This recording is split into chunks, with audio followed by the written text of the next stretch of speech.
Good afternoon po sa inyong lahat. It is our practice or our way of life also as Christian and Catholics to really give something for the Lord. At kapag tayo po ay hinihingan ng donasyon or asked to contribute for a certain cause, especially if we know that that cause is for charity and for the good of those who will benefit, we usually give. Kaya natural na sa atin ang magbigay at tumulong. But of course, when we give and extend our help, there's another level. No? Again, we are being judged not so much on what is inside of us, because hindi naman nakakikita yan at hindi rin naman na-examine. But usually, when we give, when we donate, the usual way we judge the generosity of a person is by the amount he or she gives.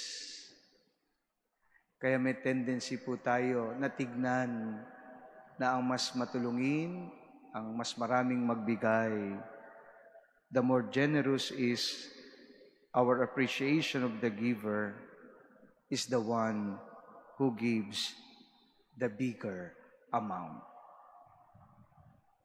By today's usual standard, the offerings of wealthy people are considered more generous than the offering of a poor widow.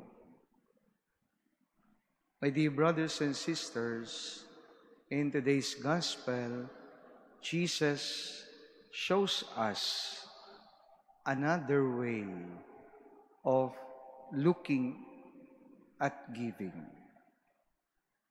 which is measured not so much by the amount of the gift as by the spirit behind the gift. The widow gave from her want, from her need, because the gratitude of the woman for God was so great that she gave from her very subsistence. For her, an offering to God deserved to be the best. And so, she offered her whole livelihood. My dear brothers and sisters, for Jesus, generosity or even extending help is measured not by how costly is the gift, but by the heart of one who offers it. The sacrifice that is behind the gift, even though it might appear meager by the worldly standards. Of course, we want to praise the Lord. We want to please Him. But again, the story of our gospel today proves that indeed God's thoughts and ways are different from us. Let us continue to be generous, not because people might praise or even recognize us, but we continue to be generous because God is so generous to us. Let us give our best to give everything we have for the Lord. And you know na ang pagpapala at blessing ay higitan pa sa ibinibigay natin sa Kanya.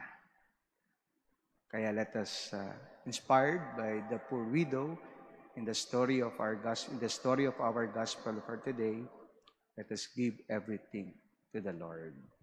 And through His providence, He will guide us in all that we need and want in this life.